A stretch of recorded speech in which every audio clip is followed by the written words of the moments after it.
Hi friends, ఈ రోజు మనం పునర్జన్మ గురించి మాట్లాడుతున్నాం. అసలు పునర్జన్మ అంటే ఏమిటి? మనిషి మరణం తర్వాత మళ్ళీ పుట్టాడా? మరణం తర్వాత ఏం జరుగుతుందో అందరూ ఆలోచిస్తారు. భూమిపై ఉన్న ప్రతి జీవికి మరణం ఒక రహస్యం. పునర్జన్మ కూడా అంతే. పునర్జన్మ అంటే మనిషి తనువు చాలించిన తర్వాత తిరిగి భూమిపై మనిషిగా అంటే శిశువుగా జన్మించి తిరిగి ఇంకో జీవితం గడపడం. ఈ సిద్ధాంతం అనేక మతాల్లో, ముఖ్యంగా హిందూ, బౌద్ధ, జైన మరియు సిక్కు మతాల్లో ఉంది. పునర్జన్మ ప్రకారం జీవులు పునర్జన్మ స్వీకరించడం ద్వారా తమ కర్మను నెరవేర్చుకుంటారు మరియు మోక్షాన్ని పొందడానికి ప్రయత్నిస్తారు. పునర్జన్మ అనే పదం సంస్కృతం నుండి ఉద్భవించిందని చెప్పవచ్చు. సంస్కృతంలో పున అంటే తిరిగి లేదా మళ్ళీ అని అర్థం, మరియు జన్మ అంటే పుట్టుక అని అర్థం. కాబట్టి పునర్జన్మ అనేది మళ్ళీ పుట్టుక అని అర్థం. ఫ్రెండ్స్, ఇప్పుడు మనం హిందూ, క్రైస్తవ, ఇస్లాం మతాల్లో పూర్వజన్మ గురించి ఏం చెప్పారో తెలుసుకుందాం. హిందూ మతంలో పునర్జన్మ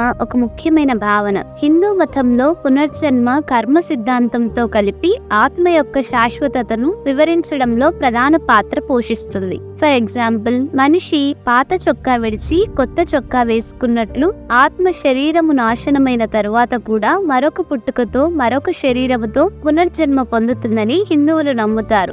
జన్మ జన్మకు నశించిన ఈ ఆత్మ శరీరమని పనిముట్టుతో ప్రతి జన్మలో మంచి పనులు చేస్తూ చివరకు భగవంతుని చేరాలని, మోక్షం పొందాలని అనుకుంటారు. పునర్జన్మ కలగకుండా మంచి పనులు చేయడమే కాక తపస్సు చేయడం, తీర్థయాత్రలు చేయడం, ముఖ్యంగా కాశీ యాత్ర చేస్తారు. కాశీకి వెళ్లి అక్కడే మరణించాలని అనుకుంటారు. ఎందుకంటే అక్కడ మరణిస్తే పునర్జన్మ ఉండదని నమ్ముతారు. క్రైస్తవ విశ్వాసాలలో పునర్జన్మ పశ్చాత్తాపడినప్పుడు మారిన మనస్సుతో తిరిగి జన్మించినట్లై క్రొత్త జన్మ కలుగుతుందంటారు. అలా తిరిగి జన్మించిన శిశువుల అయిన వారే దేవుని రాజ్యంలో ప్రవేశిస్తారు అని యేసుక్రీస్తు బోధన. అర్థం, ఈ జీవితంలోనే పశ్చాత్తాపడి తిరిగి స్వచ్ఛమైన వారుగా మారి, ఈ ప్రకారం క్రైస్తవంలో ఈ జీవితంలో తనువు చాలించిన తరువాత ఇంకో జన్మ లేదు. ఇస్లాం విశ్వాసాలలో పునర్జన్మను తిరస్కరిస్తుంది. యౌమల్ కియామా ప్రళయ దినంన మానవులందరికీ తిరిగి జీవితం ఒసంగబడుతుంది. ఆ తరువాత అంతం లేని జీవితం ప్రసాదింపబడుతుంది. ఈ విషయాన్ని పునర్జన్మగా భావింపరాదనే విశ్వాసం ఇస్లాం బోధిస్తుంది. ముస్లిముల్లో కూడా తనాసికియా అనే తెగవాళ్ళు ఆత్మ పునర్జన్మ ఎత్తుతుంది అని నమ్ముతారు. ఫ్రెండ్స్, ఇప్పుడు పునర్జన్మ యొక్క నిజమైన జరిగిన కథ గురించి మాట్లాడుతున్నాం. 1930లో ఢిల్లీలో జన్మించిన శాంతిదేవి తనకు చిన్నతనంలోనే తన గత జన్మ జ్ఞాపకాలు ఉన్నాయని చెప్పడం ప్రారంభించింది. ఆమె తన పూర్వజన్మలో లక్నోలోని లుబ్ధి దేవి అనే మహిళగా జీవించానని, ఆమె భర్త పేరు కేదార్నాథ్ అని వివరించింది.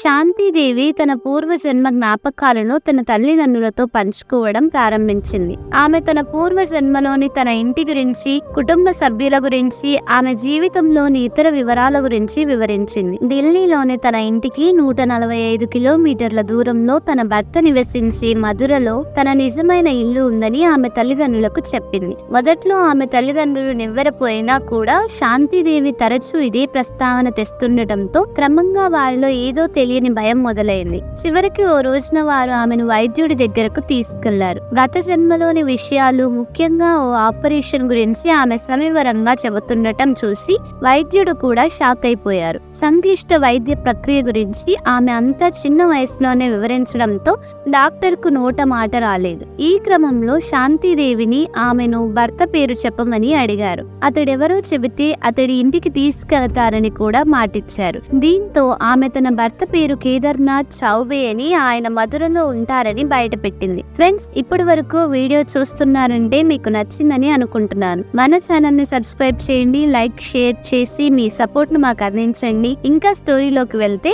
ఆమె చెప్పిన వివరాల ఆధారంగా కేదార్నాథ్ బిస్చాంద్కు ఒక లేఖ రాశారు. ఢిల్లీలో ఉన్న తన బంధువు పండిత్ కంజిమల్ ద్వారా నిజం తెలుసుకోవాలని కేదార్నాథ్ కోరారు. పండిత్ కంజిమల్ శాంతిదేవిని చూడగానే ఆమె ఆయనను తన భర్త బంధువు అని గుర్తించింది. మధురలోని తన ఇంటి వివరాలు చెప్పింది. కంజిమల్ నిజమని నిర్ధారించారు. 1935 నవంబర్ 12న కేదార్నాథ్ తన కుమారుడు నవనీత్ లాల్ తో కలిసి శాంతిదేవిని ఇంటికి వచ్చారు. ముందుగా ఆమెను పరీక్షించాలనే ఉద్దేశంతో కేదార్నాథ్ తాను కేదార్నాథ్ అని పరిచయం చేసుకున్నాడు. కానీ శాంతిదేవి అతన్ని చూసిన వెంటనే గుర్తుపట్టి అతను తన భర్త అని చెప్పింది. ఆమె కేదార్నాథ్ కు పరోటాలు ఇష్టమని కూడా చెప్పారు. కేదార్నాథ్కు రెండవ భార్య లూడ్గి సిజేరియన్ తర్వాత మరణించగా ఆ ఏడాదికి శాంతిదేవి పుట్టింది. నవనీత్ లాల్ ను చూసిన శాంతిదేవి అతన్ని హత్తుకుని విలపించింది. అందరూ లుడ్గినే శాంతిదేవిగా పునర్జన్మనించిందని భావించారు. కేదార్నాథ్ మళ్లీ పెళ్లి చేసుకున్నారని, తాను మళ్లీ పెళ్లి చేసుకోనని మాటిచ్చారని శాంతిదేవి ప్రశ్నించడంతో కేదార్నాథ్ ఆశ్చర్యపోయారు. ఆ రాత్రి కేదార్ మరిన్ని విషయాలు తెలుసుకుని లుడ్గినే శాంతిదేవి అని నిర్ధారించుకున్నారు. ఈ కేసు గురించి మహాత్మా గాంధీ కూడా ఆసక్తి చూపారు. ఆయన ఈ విషయం గురించి పరిశీలించారు మరియు ఒక కమిటీని ఏర్పాటు చేసి ఈ విషయాలను పరిశీలించమని చెప్పారు. కమిటీ నివేదికలో కూడా శాంతిదేవి చెప్పిన విషయాలు నిజమని తేల్చారు. శాంతిదేవి కథ పునర్జన్మ నిజమా కాదా అనే చర్చలకు ప్రాధాన్యం ఇచ్చింది. ఆమె చెప్పిన వివరాలు మరియు వాస్తవాలు చాలా మందిని ఆశ్చర్యపరిచాయి మరియు పునర్జన్మ అనే భావనను ప్రోత్సహించాయి. ఫ్రెండ్స్, పునర్జన్మ అనేది చాలా మంది నమ్మే ఒక విషయం. మనం చనిపోయిన తర్వాత మళ్ళీ కొత్త దేహంలో పుడతామనేది దీని ఉద్దేశం. కొంతమంది దీన్ని బలంగా నమ్ముతారు, కానీ కొంతమందికి అనుమానాలు ఉంటాయి. దీన్ని నిరూపించే శాస్త్రీయ ఆధారాలు ఏవీ లేవు, కానీ చాలా మతాలు దీని గురించి చెబుతాయి. పునర్జన్మను నమ్మే వాళ్ళు కొన్ని విషయాలు చెబుతారు. కొంతమంది పిల్లలు తమ పాత జన్మ గుర్తించి గుర్తు పెట్టుకుంటారని, చిన్న పిల్లలు కూడా అద్భుతమైన ప్రతిభ చూపిస్తారని అంటారు. కొత్త ప్రదేశానికి వెళ్ళినప్పుడు అక్కడ ఇంతకు ముందు ఉన్నట్లు అనిపించే ఏవి అనుభూతిని కూడా పునర్జన్మతో ముడిపెడతారు. కర్మ సిద్ధాంతం కూడా పునర్జన్మను సమర్థిస్తుంది. అంటే మనం చేసే మంచి చెడు పనుల ఫలితం తర్వాత జన్మలో కనిపిస్తుందని, కానీ పునర్జన్మను తప్పు అని కూడా కొంతమంది అంటారు. ఎందుకంటే దీనికి ఎలాంటి ఆధారం లేదు. పిల్లలు చెప్పే పాత జన్మల కథలు నిజమో కాదో తెలుసుకోవడం కష్టం. చిన్న పిల్లల ప్రతిభకు వేరే కారణాలు ఉండవచ్చు, కేవలం మెదడులో జరిగే మార్పుల వల్ల కావచ్చు. సో పునర్జన్మ అనేది అందరూ మాట్లాడుకునే విషయం. కొందరు నమ్ముతారు, కొందరు కాదు అని. చివరికి పునర్జన్మపై నమ్మకం అనేది వ్యక్తిగత ఎంపిక. ఏదైనా తీర్మానం చేయడానికి ముందు వివిధ దృక్కోణాలను, ఆధారాలను పరిగణలోకి తీసుకోవడం చాలా ముఖ్యం. పునర్జన్మను అంగీకరించినా తిరస్కరించినా మన జీవితాలను పూర్తిగా అర్థవంతంగా జీవించేందుకు ప్రయత్నించడం చాలా ముఖ్యం. ఈ వీడియో ఇంతటితో పూర్తయింది. మరిన్ని ఆసక్తికరమైన విషయాలని తెలుసుకోవాలని ఉంటే డీపీ ఫ్యాక్ట్స్ ఛానల్ ని సబ్స్క్రైబ్ చేసి, లైక్ చేసి, షేర్ చేయండి. కామెంట్ లో మీ అభిప్రాయాన్ని రాయండి. Thank you for watching this video.